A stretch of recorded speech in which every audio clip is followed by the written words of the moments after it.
तो हेलो दोस्तों, आप सब कैसे हैं। आज का हम इस वीडियो में बताएंगे एजुकेशन सिस्टम। अगर आपको बैकग्राउंड में कुछ का भी आवाज आ रहा है तो उसे इग्नोर करिएगा और चलते हैं, स्टार्ट करते हैं। भारत की शिक्षा प्रणाली एजुकेशन सिस्टम दुनिया की सबसे बड़ी और विविध प्रणालियों में से एक है। यह प्रणाली प्राचीन समय से लेकर आधुनिक युग तक कई बदलावों से गुजरती है। आज भारत में शिक्षा का उद्देश्य केवल ज्ञान ही नहीं बल्कि विद्यार्थियों का समग्र विकास करना भी है। पहला, भारत की शिक्षा प्रणाली का इतिहास। भारत में शिक्षा की शुरुआत प्राचीन गुरुकुल प्रणाली से हुई थी, जहां विद्यार्थी अपने गुरु के साथ रहकर शिक्षा प्राप्त करते थे। उस समय शिक्षा का मुख्य उद्देश्य नैतिकता, धर्म और जीवन कौशल्य सिखाना था। बाद में मुगल काल और फिर ब्रिटिश शासक के दौरान शिक्षा प्रणाली में कई बदलाव आए। ब्रिटिश शासक ने आधुनिक स्कूल और कॉलेज प्रणाली की शुरुआत की, जिसमें अंग्रेजी भाषा को महत्व दिया गया। दूसरा, वर्तमान शिक्षा प्रणाली की संरचना। भारत के वर्तमान शिक्षा प्रणाली मुख्य 4 भागों में बांटी गई है। पहला, प्राथमिक शिक्षा प्राइमरी एजुकेशन कक्षा 1 से लेकर 5 तक। दूसरा,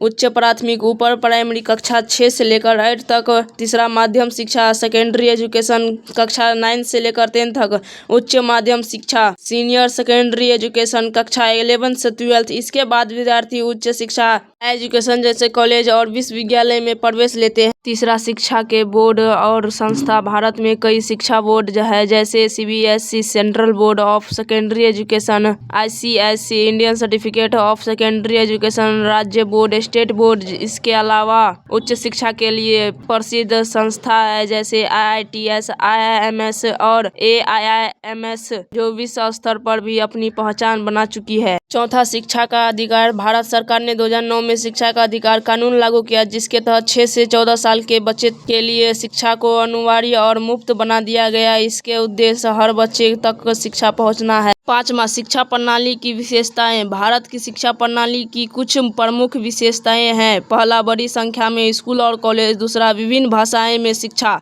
तीसरा, विज्ञान, कला और वाणिज्य जैसे विभिन्न विषय। चौथा, डिजिटल शिक्षा का बढ़ता उपयोग। छठा, समस्याएं और चुनौतियां। हालांकि भारत की शिक्षा प्रणाली बहुत व्यापक है, लेकिन इसमें कई समस्या भी है। पहला, रटने की प्रवृत्ति। अधिकांश छात्र केवल परीक्षा पास करने के लिए पढ़ते हैं, जिससे उसकी क्षमता और रचनात्मक कम हो जाती है। दूसरा, गुणवत्ता की कमी। कई सरकारी स्कूल में शिक्षकों और संसाधनों की कमी होती है, जिससे शिक्षा और गुणवत्ता प्रभावित होती है। तीसरा, बेरोजगारी। शिक्षा पूरी करने के बाद भी कई छात्रों को नौकरी नहीं मिलती, क्योंकि शिक्षा और कौशल में अंतर होता है। चौथा, असमानता। ग्रामीण और शहरी क्षेत्रों के बीच शिक्षा की गुणवत्ता में बड़ा अंतर है। पांचवा, तकनीकी संसाधनों की कमी। कई जगहों पर इंटरनेट और डिजिटल उपकरणों की कमी है, जिससे ऑनलाइन शिक्षा प्रभावित होती है। सातवां, नई शिक्षा नीति 2020। भारत सरकार ने 2020 में नई शिक्षा नीति लागू की, जिसका उद्देश्य शिक्षा प्रणाली को आधुनिक और व्यावसायिक बनाना है। इसके मुख्य बिंदु हैं: पहला, 10+2 की जगह पर 5+3+3+4 संरचना। दूसरा, मातृभाषा में शिक्षा पर जोर। और तीसरा, कौशल आधारित शिक्षा। आठवां, शिक्षा के उपाय। भारत की शिक्षा प्रणाली को बेहतर बनाने के लिए कुछ जरूरी कदम है। पहला, रटने की बजाय समझ आधारित शिक्षा।